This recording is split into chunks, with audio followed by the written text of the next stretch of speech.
is a Rising Coaches member spotlight by Rising Coaches, the largest coaching tree in basketball, where your logo or level does not define your importance.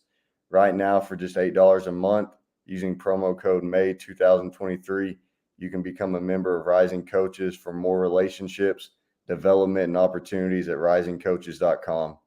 I'm your guest host for today's episode, Blake Cochran, head men's basketball coach at Fort Scott Community College. And today's guest is Nicole Ambrose. Nicole, go ahead and introduce yourself and let the listeners know anything you'd like to share. Yeah, Blake, I appreciate you having me. I'm Nicole Ambrose. I'm a women's basketball coach. I've coached 6 years at the collegiate level, and then prior to that, 4 years at the high school level, and 3 years coaching AAU. So I've been able to kind of get my feet wet in a variety of levels and be able to impact kids throughout their careers. So it's an awesome field to be in, and I'm grateful to be here with you. Yeah, absolutely. Can you kind of touch about your transition from a manager? I know we talked a little bit, but kind of your impact and transition from a manager to how it's translated to your whole coaching career. Yeah, so I was a manager at the University of Louisville for the women's basketball team for 4 years. Tremendous experience to be able to see how to build a program. And then in my last year, we went to a national championship. So to kind of see the development of a program to the top level, it was a big part of kind of how I built my coaching philosophy. As a manager, it's a thankless job. You're washing laundry and cleaning floors and filling up water bottles, and all that may seem like it's not important, but those are the small details that go into making sure that everything runs smoothly. And so as I've transitioned from being a manager throughout college to now in my coaching career, understanding that all the small details matter and that there's no job that's too small for you to do. So whether you're an assistant coach, operations, head coach, if something needs to get done, you have to be willing to get it done and also to do it at a high level. And so as a manager, even though you may be washing laundry, you got to make sure it's as clean as it can be. And so taking pride in those small details, as a coach, when you are scouting and recruiting, being able to identify those fine tooth comb details, and excel at that is really what makes a difference when you become a coach. Yeah, absolutely. Um, when I was a student assistant, kind of the same thing is a lot of the stuff that I learned, I've taught our players and even some assistant coaches, and I do a lot of the same stuff as a head coach and try to be that barrier. Can you touch on kind of the relationship you had with the players that helped your head coach in your role there at Louisville? Yeah, so I found that out at a young age that my gift was not in playing basketball. It was kind of being that liaison between the players to the coaches.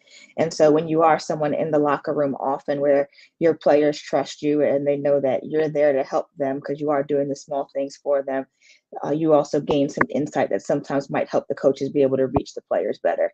And so being able to gain trust from both sides that the coaches, I want to be a part of this program and I want to help us succeed.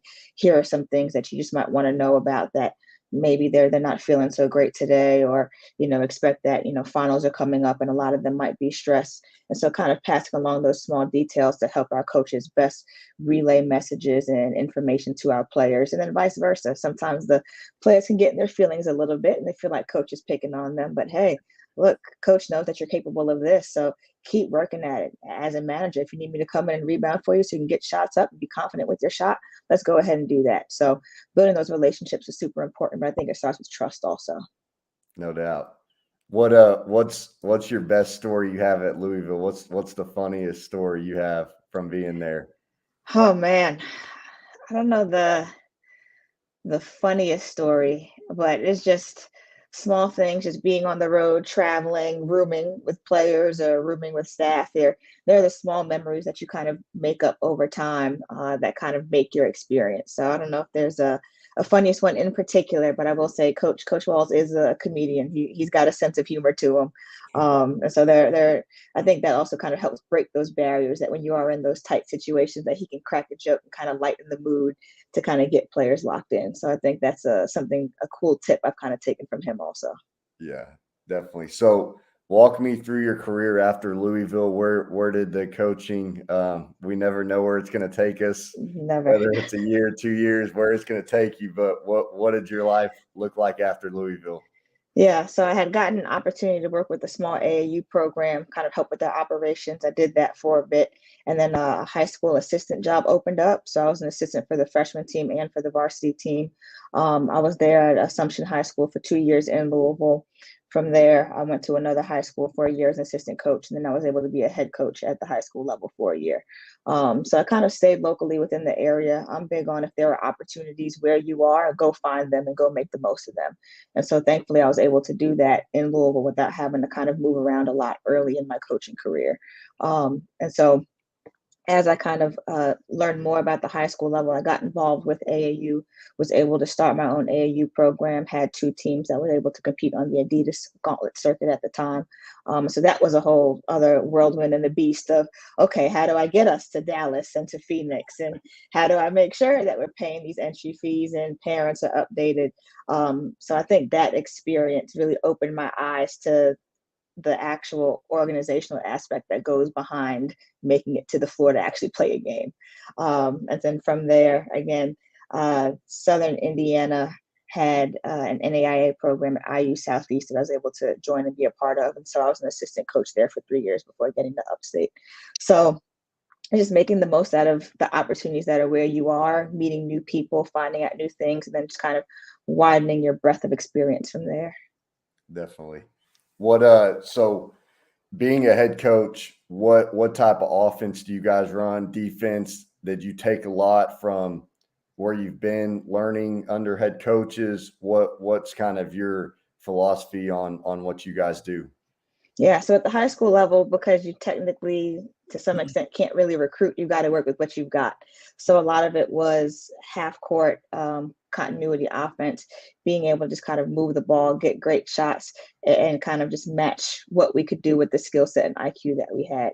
Going into the collegiate level, definitely playing more up tempo, being able to get defensive stops and create some disruptions on the defensive end to create easy offense is definitely the way that I prefer to play and prefer to coach teams, but also being able to execute in the half court. You want to give them freedom in transition first and foremost. But if that breaks down, what can we get into that allows us to get some ball movement, get some penetration, to be able to draw defense, to be able to kick and get wide open shots. So definitely giving them freedom on the offensive end, knowing that you got to sit down and guard on the defensive end. And that'll also create some easy offense for us as well.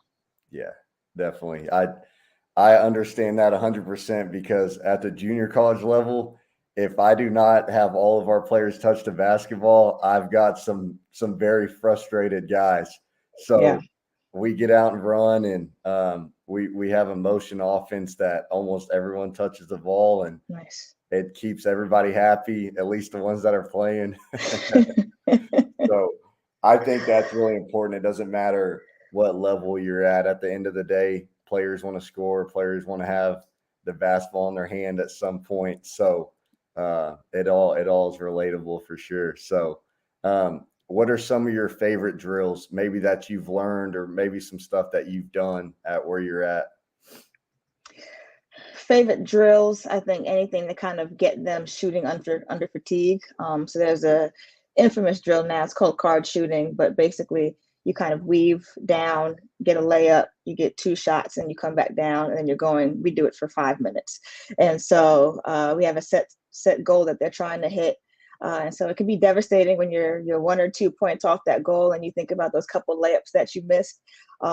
So that can kind of kill their self-esteem a little bit, but we keep going until we get it. And so I think being able to take every possession and understand the importance of it, I think that drill really helps them understand, hey, that one layup you missed, that's the 1 point that you missed off the target. Now we're doing this for 5 more minutes.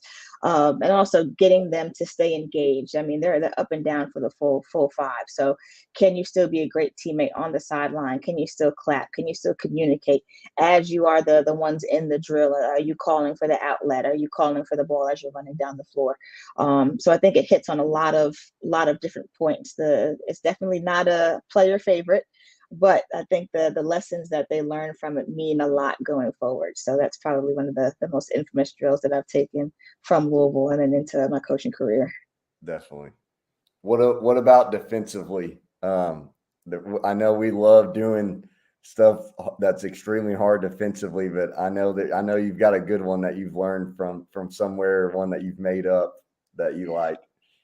I think shell drill and being able to build upon it, I think is a staple. So starting with that closeout, are your angles right? Because they look great when they know the offense can't dribble or go off the bounce yet. So kind of building, okay, shell drill, close out, get back to midline, okay, close out again. Now they have a bounce. Can you cut them off with that one dribble? And so it forces them to stay locked in for the entire round of the drill, but also being able to be perfect at every closeout and every possession that they have. So I think that's another staple that has lasted the test of time that is still effective, but players don't always love it. Yeah, definitely. One that we do, we call it Superman, and we have three offensive players, one on each wing, and then one top of the key, and then one defensive player on, and you've got to get three stops in a row. And Hmm. so sometimes, unfortunately, there's the three best offensive players out there, and I'm like, oh, you're stuck. And so everyone's sitting there kind of laughing and clapping, and they're sitting there rolling their eyes like, Coach, you got to get me out of this. But I think it's a lot of fun stuff like that. Like you said, mental toughness, getting them prepared, whether it's offense or defense, and whether they're struggling at the moment, they truly understand why we're doing it, and which makes it a lot of fun. So, being a head coach or an assistant or manager, how have you related that? Whether they're struggling in drills or practice, how have you helped them break that barrier? Yeah, I think taking the time to have those one-on-one conversations with players. I think in a large team setting, sometimes you do have to make a correction that may seem like it's aimed at one person, but everyone needs to hear it. I think taking the moments to be able to pull that player aside and explain to them why we're doing it this way, what we're seeing from them, and if they understand how they can make that correction. I think sometimes, kids do want to do well. They want to perform well. They want to make their coaches proud, and so they kind of take it personally when they are making a mistake, and they feel more frustration than they probably need to, and put more pressure on themselves than they need to.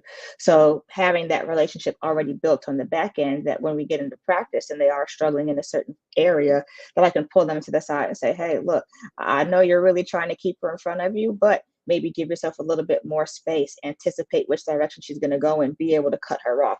Having those small details to help them the next time through, and help them know that, hey, you made one mistake, it's not the end of the world. Brush it off, take this correction, and now go try to fix it on the next rep. Yeah. Um, I think it's always ever evolving deal, and every way you handle people are different. So, one on one, how have you built relationships with players besides on the court? So maybe film, weight room, maybe just talking to them outside. How have you built good relationships? Because I think that's beneficial to every coach. For sure. One thing about college kids, they love food. So anytime you can take them out to lunch and hang out with them in a place that's not inside the gym or inside your office, I think that's always beneficial. Being able to relate to them for something outside of basketball. So I'm a big fitness nut. I like to eat relatively healthy. And so the kids will see me eating all the time and asking, hey, what are you having? Oh, this is what I'm having. And so if I'm at the store, I might bring them something in for them to try. And they find out that it's healthy and they like it. Wow. So I think kind of relating to them in fields of interests of my own, but also connecting them to their own personal interests and showing that I'm invested in them outside of just the four walls of the gym, that I want to get to know them better as people, as students, and find out ways to connect to them from that standpoint. Definitely. Has there ever been a restaurant or something that you've wanted to take them to eat, and you're like, I don't know if I want to try that. I don't know. Has there been No, something? our kids are so simple. There's Chick-fil-A and they're good to go. So Yeah, usually they're not too adventurous. I'm the one having to pull that out of them. I'm like, look, you can have a little sushi. It's okay. It'll be good. So yeah, I'm the one trying to pull them out of the chicken fingers and fries. yeah. I was a assistant at Northwestern State Division I in Louisiana, and so they've got some food in Louisiana that I still cannot pronounce. And I was kind of worried to try, but it all ended up being good. So Yeah, I don't think that you can was go wrong that in was one. Louisiana. Yeah. Yeah, one of the first things when I got there the head coach, Mike McConaughey, he's the all-time winningest college basketball coach in Louisiana. He was like, it's a known fact when you come to Louisiana, you're going to gain 20 pounds from eating. And Yeah, so, I can see that. I'm already thinking about the beignets now. yeah, exactly. So I had to kind of find time to stay fit, like you said, and work Yeah. out. How has that been a life balance with you, with your personal life, getting better at stuff? You obviously like to gain knowledge and get better. So when do you find time to do that, and how do you do that amongst yourself? Yeah, I think definitely this time of year where it is kind of shifting more so to focusing on recruiting and not having players on campus currently. Being able to just reach out to different people. You know, we had the WBCA convention during the Final Four, so that's a huge learning opportunity to be able to gain knowledge, but also to connect with others and make connections with people. Like, hey, I see that you all run this. I really want to learn more about it. Can we take some time to talk and meet about it? So finding those conventions and clinics and learning opportunities, but also finding those one-on-one connections that you can be able to get information from people and find out how they do things. Yeah. What's your favorite thing that you learned at the convention this year? Whew, let's see. I would probably say there was a really good panel about kind of the transfer portal, but also kind of learning how to balance the portal with recruiting your current roster and the decision to still recruit true freshmen. I think that's a field that we're all trying to navigate right now and figure out the quote unquote best way to build your program. And so it's always interesting to hear from different head coaches who are very portal heavy or who do truly believe that you start with freshmen and you build with them. How do you retain and keep your kids in your locker room? So I think that was a really good, honest, really conversation about how different coaches view the portal and how to best go about it. Definitely.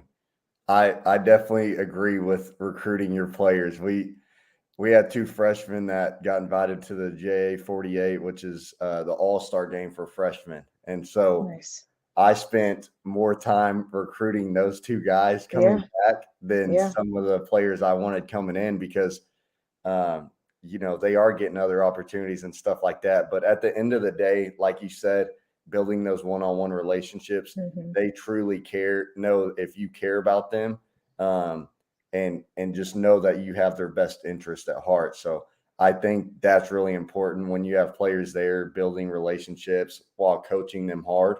And so can you touch on that a little bit? How you've been able to keep people to stay at your school and go from there?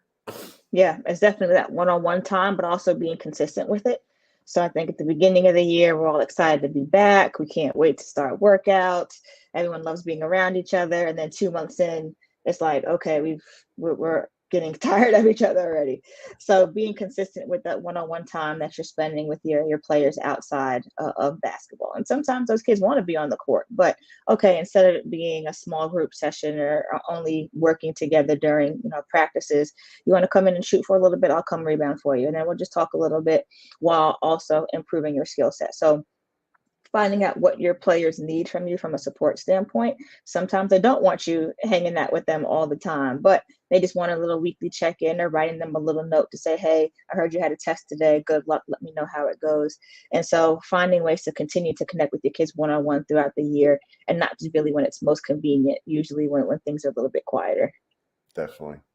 Before we kind of wrap things up, what's the best advice you've received and what's the best advice you can give to coaches that are listening?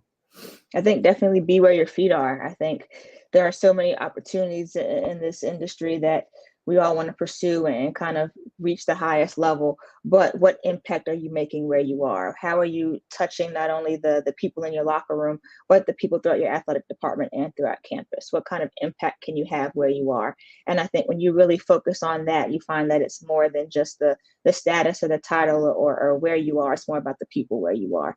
And I think when you do that, you'll always be fulfilled. Definitely. Probably the best I could kind of touch on when I was at Northwestern State, I was the player development. And, you have a lot of coaches at that level. I know at Louisville, Mhm. y'all probably had so many people helping out. And we were really good offensively. And so if I kind of touched on that, I don't know how much I could help with that because they kind of Mhm. had that dialed in. So when I got there, I just sat back and watched how the program was ran for like 2 to 3 weeks. Mhm. What what does the program not have right now? And how can I benefit it the most? And so I learned how to do analytics by myself. I learned how to do Nice. Photoshop and stuff like that. And I knew that that's something that I could help Coach Mike with the most without doing something that's already been done. Mhm. And so the second year I got bumped up to full-time assistant. Nice. And I think that's really important for assistants or younger people trying to find an impact besides just, hey, coach, can I help you? What do you need today? Try to find something for your head coach that maybe they're not necessarily great at or that they don't have time for. Mhm. And I think that's really important for any job, not just basketball. Has there been an instance where that's played into your coaching career or at a program or another coach you've seen do that? I would say kind of similar. That was similar to my experience at Louisville. And I love the idea of just kind of sitting back and analyzing first Yeah, versus just jumping in and trying to do everything. And it's like, whoa, like slow down, yeah, slow your pace a little bit. And so that was pretty much my experience at Louisville. I was always present, and so it wasn't just I showed up at practice and left.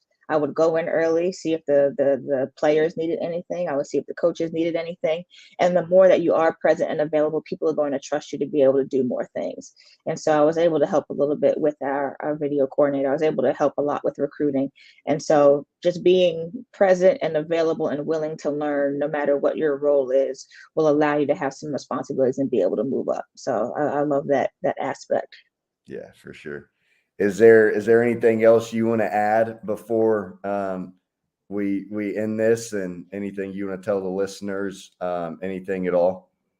I just want to say thank you for having me here. I think Rising Coaches is a tremendous platform to be able to connect and get to know other coaches at different levels and different places. I wish this was around when I was younger and coming up, being able to connect with managers and coaches and kind of pick their brain a little bit. So I think having this platform to be able to genuinely connect with other people who want to help others, I think is an awesome thing. So thank you. Yeah, of course.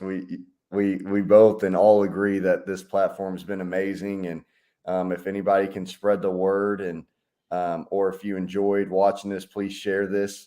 It's been a lot of fun. Good luck next season, coach. And if anybody needs anything, I know y'all can reach out to either one of us, and we'll help as much as possible. So hope you guys have a good weekend, and thanks again. For sure. Thank you.